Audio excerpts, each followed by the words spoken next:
It's time for The Milkman of St. Gaff's, starring Howie the Milkman.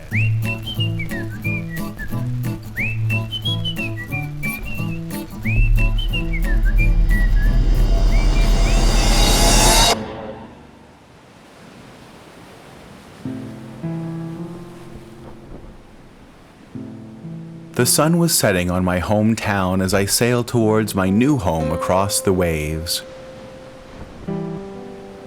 I sailed on through the night and into the dawn. Passing the southern tip of St. Gaff's Island, I saw the ferry pass me in the distance. The glow of its lights shone like a beacon of permanent hope on a forlorn sea.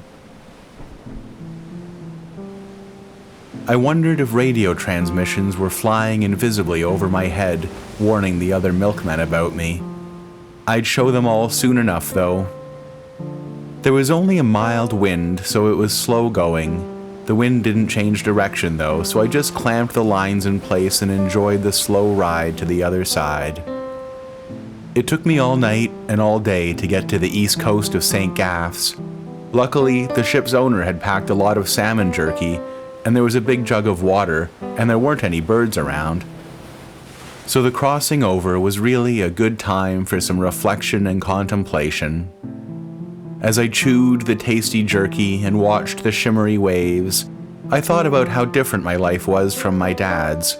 I bet he'd blow a gasket if he saw me now, a red-badged milkman sailing across the channel trying to help our country win the war. As evening set in for the second time on my journey, I used the geyser to guide me up the coast. I knew I couldn't just sail right into the St. Gaff's harbor, so I aimed for somewhere beyond Travis and Naomi's cottage and the town. With the last little bits of daylight, I expertly sailed my skiff onto the gravel beach. I had to be careful getting out since the drop-off in the water was really steep. After the beach, the water was actually really deep. I managed to keep my feet dry, though, as I tied the skiff to a scraggly tree. Then I walked towards the geyser. It glowed brighter and brighter as the sky got darker.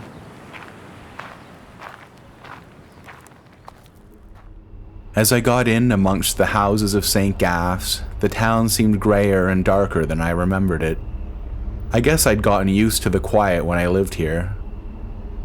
I knew where I was going, but the streets seemed to confuse me somehow.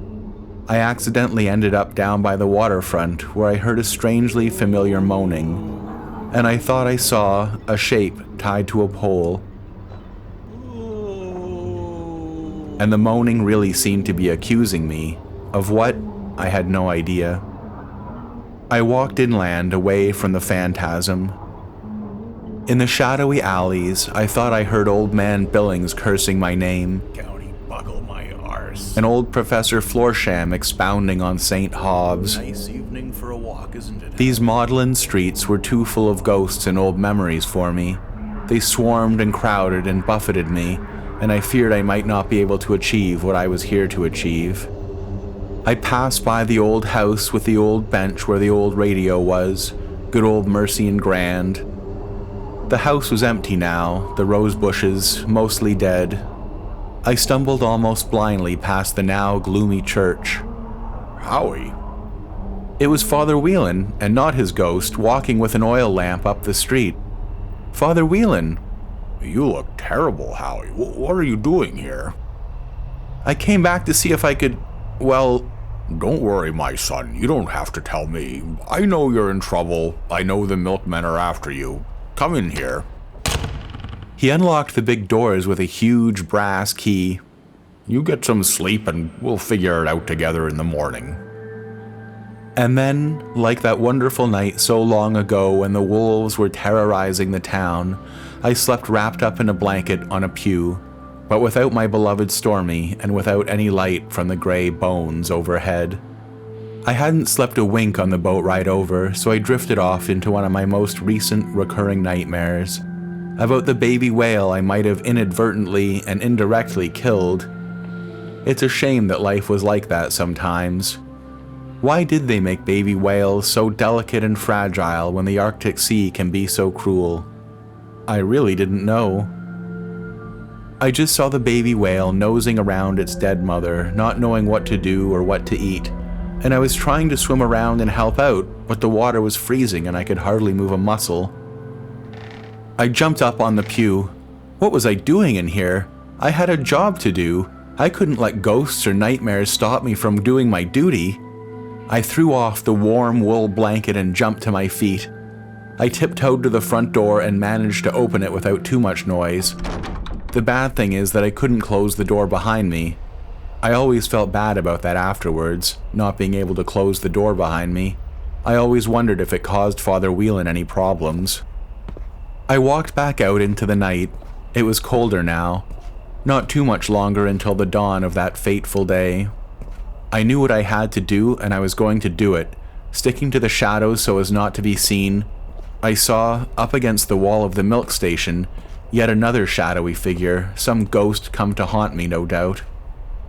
As I got closer, it wasn't a ghost at all. It was a man, peering in the window. I must have kicked a rock or some other noise. The man turned, and there, back from the dead, was Mr. Greenwood. I was dumbfounded. Oh, hi there, Howie. You're not dead? So, Stormy never told you. Good girl. No, Stormy definitely doesn't think you're alive. She still cries herself to sleep half the time. What happened? She didn't get my letter? I reached back through my memory, and then something clicked. So you were the one writing coded messages? Yes. Oh, I thought Stormy might have been communicating with enemy agents. I burned that letter. I'd really never seen such a mild-mannered person get so mad so quickly. His face turned red, and I think that if he'd had a knife or a gun, he would have killed me right then and there.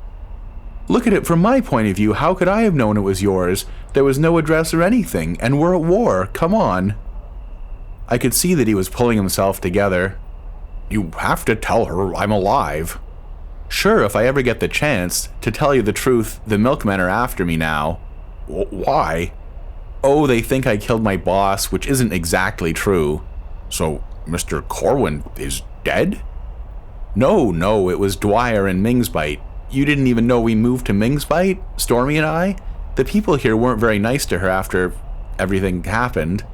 I didn't. That must be why the house was empty. How is she? She's fine, working at a grocer's. But what happened to you? Shh.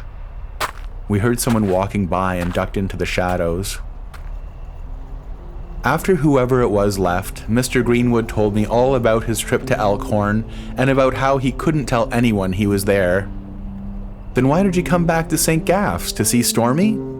No, in Elkhorn we noticed that all the dreams have stopped and that the whalebones had all gone dark. We deduced that the last of the Philena must somehow have died. I thought to myself that Howie Coxwell probably had something to do with it, so they sent me here to find out what happened and to rectify the situation. Rectify it? How? By administering a large quantity of properly treated phlogisterion into the sea. So you know... Yes, Howie, the geyser. It's pure phlogisterion. I've somehow got to alter the thermalizer, fill it up, and pump it into the sea. Up to now, I'd been enjoying my chat with Mr. Greenwood, but it was clear that we'd both figured out the truth about the geyser. I was a little concerned about where he was going with all this. We've also figured out what the milkmen wanted with the phlogisterion. We know they've used it as a weapon, and we're determined to stop their access to it. If they ever find out what the geyser is made of, they'll have ready access to a horrendously destructive weapon. We can't allow that to happen. I really didn't like the sound of that. But you'll help me, won't you, Howie? The milkmen are after you too now. You know what sorts of evil things they've been up to. I had to think fast. On the one hand, I wanted to be the one to show the milkmen that the geyser was phlogisterion in order to redeem myself and get my career back on track, and Mr. Greenwood was planning on messing that all up by turning off the geyser and interfering with the thermalizer.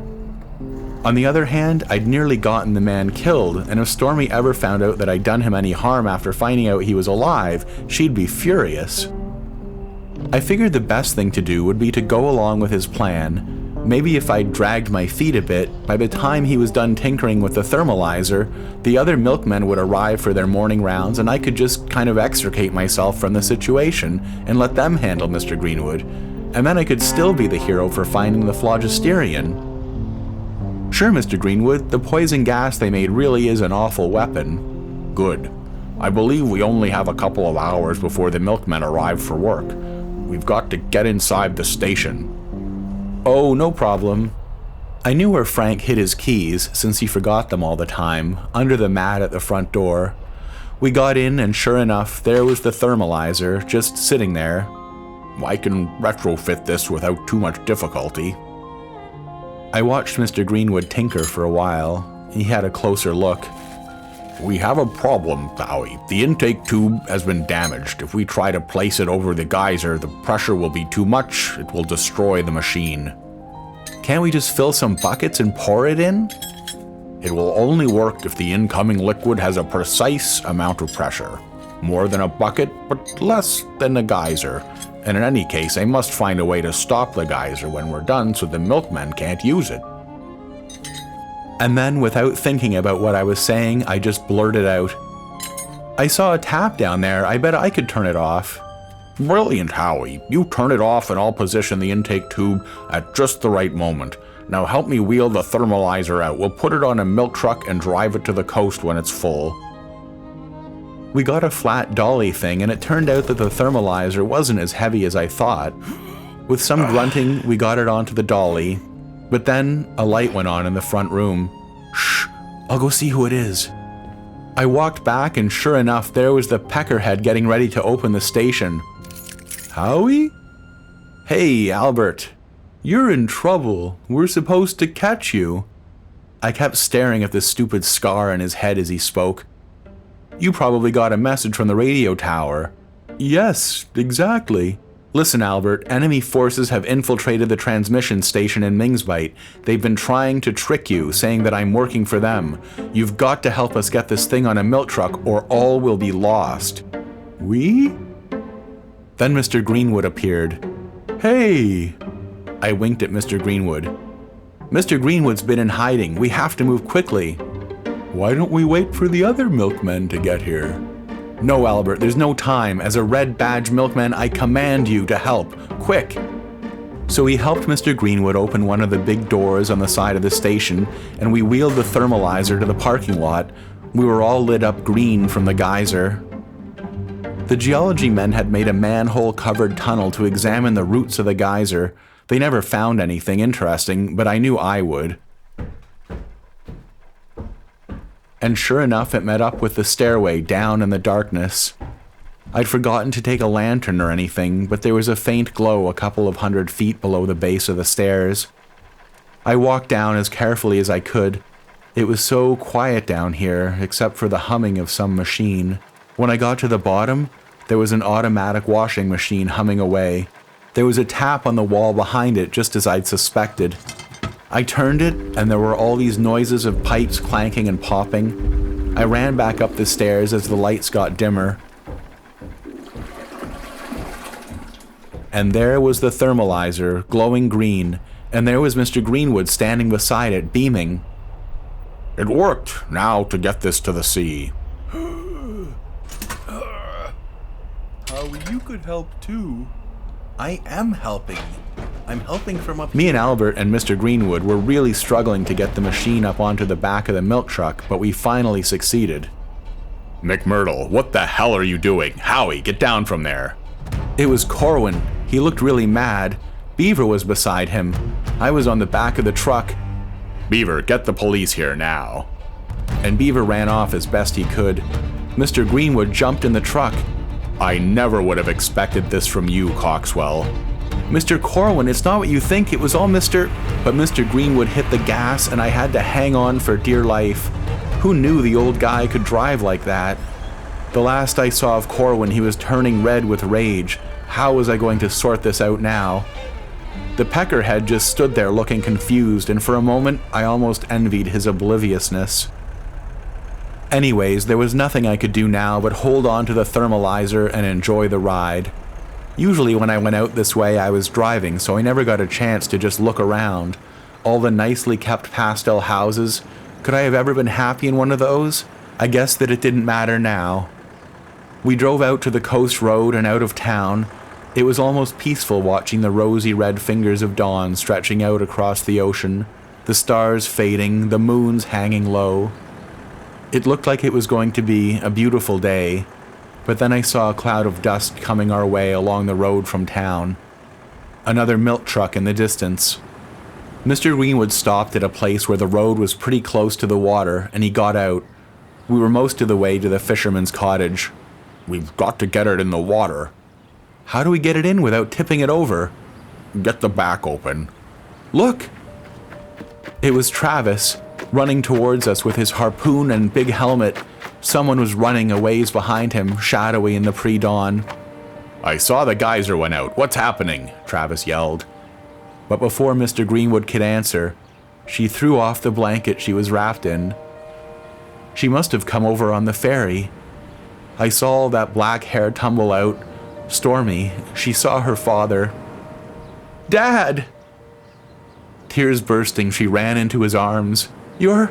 Mr. Greenwood held her tight, and he looked so at peace, and she looked so happy with her face on her dad's shoulder, even with all the tears and sobbing. Something snapped in me, and all of a sudden, the only thing I wanted in the world was for them to stay there like that. A shot rang out. Beaver was getting out of the milk truck. They'd caught up to us. Fire! A fat cop and a thin cop were there with rifles. One was aiming at us. Travis ran at them and threw his harpoon. It grazed the fat cop. The thin cop shot at him and Travis went down, the bullet ricocheting off his helmet. I was sort of frozen there. I looked back and Stormy and Mr. Greenwood were just there by themselves, like nothing could touch them. I turned again, and Beaver was loading a shotgun. I knew what I had to do. I jumped in the milk truck, turned it on, and put my foot to the floor. Luckily, Beaver and the cops were all standing close together. I had enough room to get up to a good speed. I knew this would probably be the end of my career as a milkman, but that image of Stormy and her dad there on the coast road was all I could see, and I couldn't let the milkmen break them apart. The sound of the impact was much worse than when I'd hit the muskrat, but I saw the 3 bodies go flying as I flew forward, smashing into the windshield. The milk truck flipped over. I saw the ground above me out the window. The truck hit the ground and rolled right over the edge into the deep green sea. And, with me inside, it sank like a stone.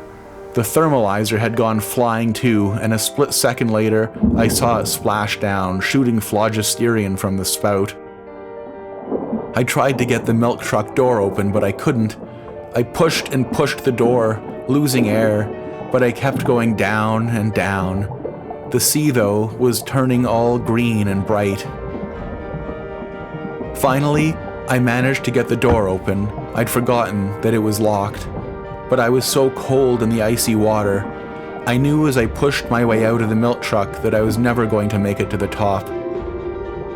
But just before, I saw the phalaena, dozens of them swimming out to sea. And then, I couldn't push towards the surface anymore. I sank again, back down, watching the phalaena swim free.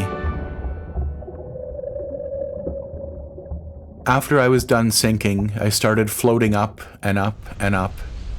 And as I floated off, I saw Beaver, his leg bent backwards, trying to crawl to his truck. The thin cop was dead and broken, the fat cop bleeding all over the rocks. I saw Travis getting up and holding his head. I drifted over our town. It looked so quaint, like a whale mass ornament down there. I floated past the cathedral and I smiled to myself. All the stained glass windows were glowing green. The bones had come alive again. Out towards the harbor, I saw my old building for the last time. The roof where we'd tried to listen to the radio. The sun was coming up as I was almost blown out over the sea. And there, out at sea, I saw a fancy, futuristic-looking boat sailing off into the horizon. The man from Elkhorn held the wheel, And Stormy and her dad were there, still locked together, I hoped, forever.